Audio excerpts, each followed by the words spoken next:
Daniel, bom, você tem outros livros, então, sobre gastronomia? Quero mudar um pouquinho, então, de Vamos assunto. deixar para sobremesa, né? Já que Bom, sobremesa no você podcast. estudou, né, no King's College, não foi isso? Isso. Em Londres, e então escreveu um livro sobre a culinária Inglês. inglesa. Como é que... Bom, primeiro, os ingleses, como é que eles gostam de ser vistos no exterior e tem alguma coisa que incomoda eles? Tem.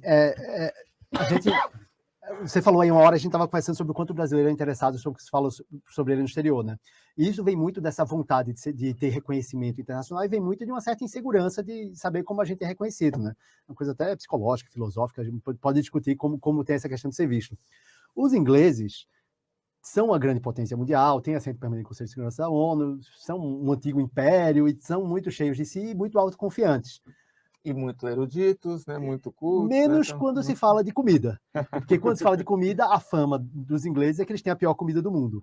Tá. E aí é algo que eles viram os brasileiros, né? Eles criticam a própria comida, criticam a própria realidade, mas quando eles ouvem alguém de fora dizendo que se come mal em Londres, aí eles ficam ofendidos. Aí quando alguém vem de fora e fala que que o fish and chips não é uma comida boa, ou que a comida inglesa é uma comida insípida e sem graça, aí eles ficam ofendidos. Aí você lê artigos no jornal de pessoas dizendo criticaram a comida inglesa, como alguém ousa falar mal da comida inglesa.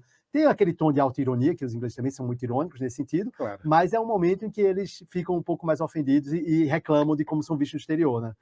A questão da comida é algo que é o calo deles, né? Ofende um pouco. Mas é o que eu tento quebrar um pouco no livro que eu escrevi também, né? Tanto que o subtítulo é Um Guia para Amar a Pior Comida do Mundo. E a ideia é que, tipo, tem muita... A comida tradicional inglesa é uma comida que ela é um pouco estranha. O prato mais estranho deles para mim, quer dizer, tem muitos pratos bem estranhos, mas o mais é que eles comem geleia de enguia. A enguia, eles cozinham a enguia em postas e depois o prato é servido frio com a gelatina que a própria enguia solta e que fica na água e é uma gelatina com peixe dentro. É bem estranho comer peixe frio com a gelatina, é uma coisa bem estranha. A textura é mais do que o sabor. O sabor é um sabor de peixe, mas é um peixe gelado numa gelatina. Então tem coisas bem estranhas na culinária tradicional deles. Mas o outro lado é que você pega especialmente Londres, é uma das cidades mais cosmopolitas do mundo e é um lugar que tem restaurante étnico, exatamente, né? Tem comida do mundo todo, tem restaurante excelente e tem restaurantes excelentes que fazem comida inglesa direito. E aí eles comem muita carne de caça, comem muita carne de boi, de vaca mesmo, que eles têm lá também, de raças especiais. Tem comidas boas que são feitas lá. Aí é a questão de você não pode enganar o mundo. Você não vai enganar o mundo e dizer que a Jelly Deals, a enguia na gelatina, é algo maravilhoso. Mas você pode mostrar um fish and chips feito por um chefe estrelado que faz uma casca crocante, que faz o Heston Blumenthal, que é um dos chefes mais famosos lá, ele faz a batata frita dele cozinhada 3 vezes, ela cozinha de um jeito, depois de outro, depois ele frita do outro jeito, e aí fica mais crocante. É isso, aí você consegue fazer coisas que ordinariamente podem ser problemáticas ou nada demais, ou não chamar atenção ou chamar atenção negativamente, e fazer positivamente. Tendo uma estrutura de uma cidade rica e cosmopolita como Londres, eles conseguem fazer isso. Então, para mim, a grande quebra de paradigma foi passar um fim de semana em Paris e voltar para Londres achando, tipo, em Londres eu acho que eu consigo comer melhor do que em Paris. Uau. Você me fez lembrar de um ensaio do George Orwell.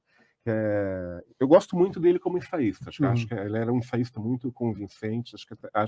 Eu acho até melhor como ensaísta do que como ficcionista, que é mais conhecido. Em 1984, a Revolução dos Bichos e tal.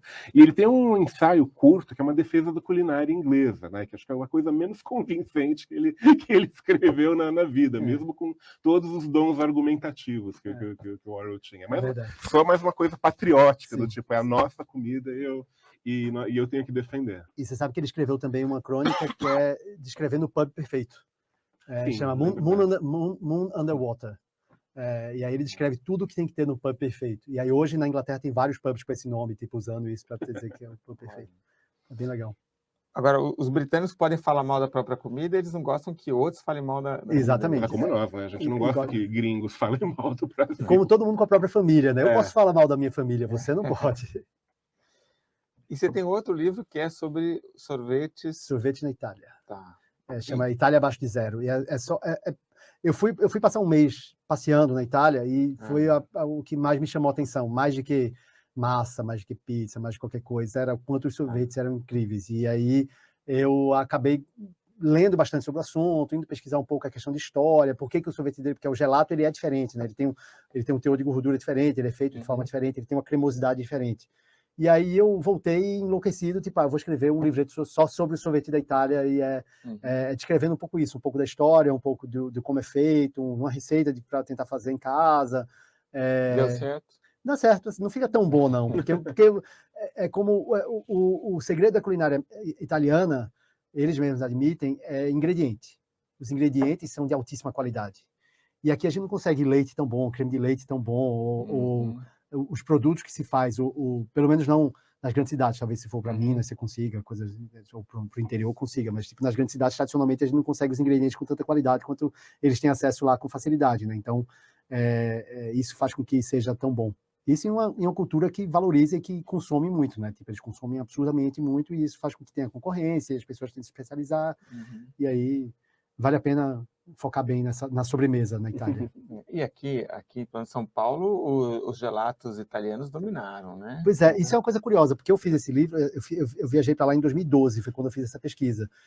E eu fiz algumas entrevistas lá e algumas pessoas falavam isso, o Brasil é um lugar que tem um perfil tão que se encaixaria tão bem no gelato, e uma das coisas que se falava que era uma das poucas comidas da Itália que se come andando, porque os italianos respeitam muito a tradição de sentar na mesa, comer, não se come andando. Mesmo pizza lá, não é comida de rua, né? Tirando em Roma, no cidade grande e tal. Mas, e o gelato é isso, o gelato é essa coisa que se come andando. E eu via muito, isso é a cara do Brasil, você ia ter no Brasil, e em 2012 não tinha. Eu lembro que eu voltei para cá e a gente procurava tal, e tinha um ou outro lugar que você conseguia achar, mais ou menos, e de repente explodiu, e hoje tem em todo canto, né? E ainda bem. Agora, mudam muito os sabores, né? No Brasil tinha aquele muito costume do creme, o chocolate, o morango. Os sabores lá são outros, né? Estão chegando aqui também, né? Sim, tipo, um clássico italiano é o pistache, que hoje você vai em qualquer sorveteria, gelateria, tem pistache também. Até o sorvete que, no livro eu falo isso, que os italianos veem o pistache como o sorvete que você testa se a sorveteria é boa ou não. Porque se o sorvete de pistache for verde, você já pode fugir, porque ali ele está usando algum tipo de corante. Não é para ter corante, porque o pistache, quando você tritura ele não fica tão verde, então o sorvete não fica verde, ele fica pálido, alguns até um pouco amarronzados, assim. E aí eles dizem, você tem que comer você tem que testar a sorveteria pelo pistache e não pode ser verde. Se ele for muito verde é porque meteram algum corante, e então se a sorveteria está usando corante, está usando sabor artificial, está usando um monte de coisa, é melhor fugir. E os pratos de massa e carne também são diferentes dos que tem aqui no Brasil? Não, isso é a coisa da tradição, porque a gente estava falando dessa questão de como é visto no exterior, né? O italiano, ele não se importa nem um pouco de alguém falar mal da culinária italiana, porque ele sabe que a comida dele é a melhor comida do mundo e pronto. Mas ele se ofende quando deturpam a comida dele. E aí, quebrar o macarrão, ou fazer um molho bolonhesa diferente do que eles fazem, aí tudo isso, eles dizem, isso não é bolonhesa, isso não é o tradicional, isso não é carbonara com creme de leite, não é carbonara. E a outra coisa é que a comida ítalo-brasileira que a gente tem aqui tão tradicionalmente é algo que foge completamente da tradição. A ideia de carne e massa junto, o prato tradicional de um pedaço de filé com um macarrão do lado, que tem todo o restaurante ítalo-brasileiro, é algo que não existe tradicionalmente na Itália, porque na Itália come-se massa e come-se carne em dois pratos separados, é o primeiro e o segundo prato. Você vai para um restaurante para fazer uma refeição completa, primeiro você come a massa, depois você come a carne. A massa é a massa. Na massa você pode ter uma carninha aqui, um bacon ali, uma coisa assim, mas no molho, a massa é massa em molho. E aí no Brasil a gente criou essa versão da gente, que mistura os dois pratos num só e que é o mais tradicional. Você vai restaurantes brasileiros, italianos no Brasil, tradicionalmente seguem mais essa linha de servir peixe com massa, carne com massa, frango com massa. E eu acho que eles usam menos molho também na massa, não? Porque eu lembro que eu falei com um italiano aqui que tinha ido na macarronada italiana, e aí eu falei assim, que ele chegou lá e aí ele falou assim, nossa, eu vi aquela massa nadando naquele molho. Que absurdo, né? O molhinho é só uma coisinha que você põe ali em cima. Pois é.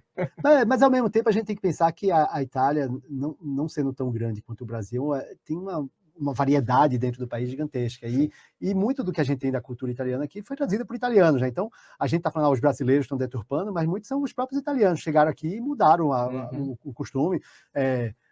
Tem pessoas que falam que parte dessa coisa de focar muito na massa e não na carne, de não misturar, é porque eles não tinham, por muito tempo, eles não tiveram tanto acesso à carne, e aqui no Brasil tem muito fácil carne, né? Tipo, a carne no Brasil é muito mais abundante que lá, era historicamente, então os italianos chegaram aqui e passaram a ter acesso a coisa que não tinham lá. Fala-se muito isso nos Estados Unidos também, que é a coisa do espaguete com almôndega, que é um prato tradicional da culinária italiana em Nova York. Os italianos não comem espaguete com almôndega dessa forma. E eles falam também, né? Espaguete com polpette. Isso, e o que se fala é que os italianos começaram a fazer isso quando migraram, porque quando chegaram, migraram fugindo de situação difícil na Itália e chegaram nos Estados Unidos, no Brasil, na América e passaram a ter acesso. Então, tipo, se pode, então vamos colocar que vai ficar melhor. Mas aí os italianos respeitam a tradição de não misturar, né? De fazer tudo separado.